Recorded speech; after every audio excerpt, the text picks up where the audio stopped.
5 tablespoons milk. 5 tablespoons of milk. Yeah. Now you try to mix together. Jel ti znaš šta je šljivovica?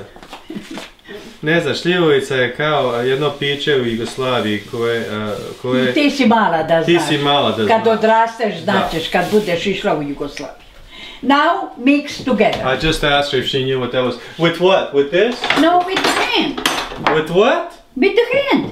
Well, I just washed my hand. Are you sure?